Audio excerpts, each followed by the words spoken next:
Viancy hindi dumalo sa birthday ni Dara, bakit kaya? At Edo palaging mapapagod kapag isang mapagpalang araw sa inyong lahat mga kalingap, sanay hindi nyo po makalimutan na mag-like sa video na ito.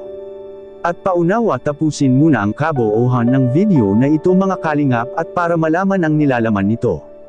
At maraming salamat po mga kalingap sa pagpatuloy na pagsuporta, lalo na kay Kuya Val Santos Matubang at kay Ate Edna Vlogs at Kalingap Rab, salamat po. Viancy, nasaan ka? Bakit hindi dumalo si Viancy sa birthday ni Dara? Nagtampo kaya ito mga kalingap?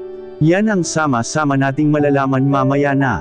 Pero bago yun ay pag-usapan muna natin mga kalingap ang patungkol sa tambalan ni Viancy at Edo ngayon mga kalingap, na siyang isa sa kinagigil-iwan ng mga nagsusubaybay sa EDSI.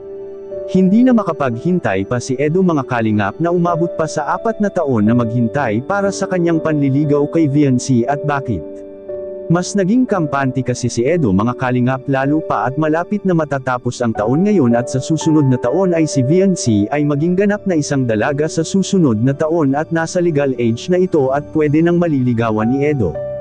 Ang isa sa pinakadahilan ni Edo mga kalingap kaya hindi na siya makapaghintay sa 4 na taon na sinasabi ni Viancy dahil tumatanda na ito at ang kasalukuyan nitong edad ngayon ay 30 years old na si Edo.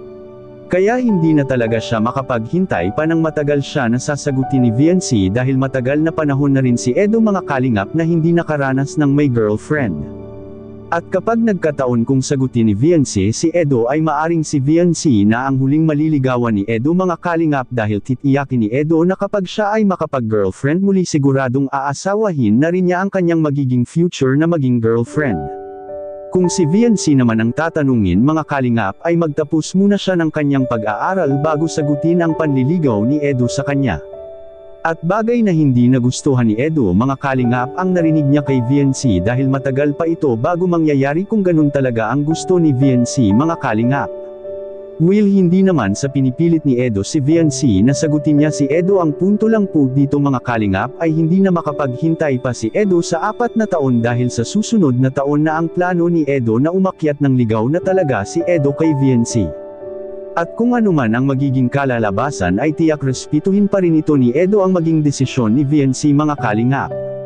May nakapagsabi sa mga minamahal nating taga-subaybay na sana ay wag ipilit ni Edo ang kanyang sarili kay Viancy dahil hindi pa anya gusto ni Viancy ang magkaroon ng boyfriend. May punto rin naman po ito mga kalingap at tanging ang tamang panahon na lang rin talaga ang makapagsabi kung kailan at ano ang magiging kalalabasan sa panliligaw ni Edo kay Viancy.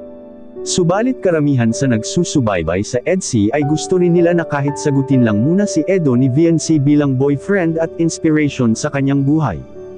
At samantala, aminado si Kalingap Edo mga kalingap na sa tuwing sila ay magkakasama ni Viancy ay siya talaga ang maghahatid sundo kay Viancy.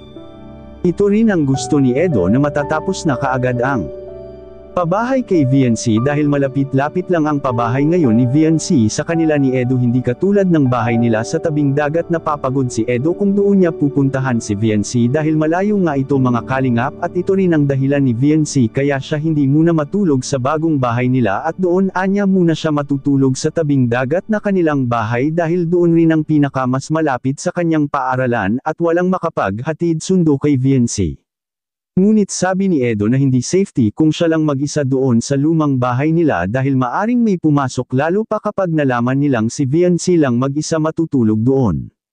Which is tama naman mga kalingap ang sinasabi ni Edo, para kay Viancy mas mabuti na ang maging advance at baka mahuli pa ang lahat sa anumang posible na mangyayari. At sa kabilang dako naman mga kalingap, Viancy bakit hindi dumalo sa birthday ni Dara? Nagtampo ba ito? Yan ang ating malalaman na ngayon mga kalingap. Marahil ay hindi nakapunta si Viancy dahil malayo ang bahay nila ni Viancy at baka may pumunta rin kay Viancy na bisita sa bahay nila. Anong masasabi niyo po tungkol dito? Please comment and God bless you all.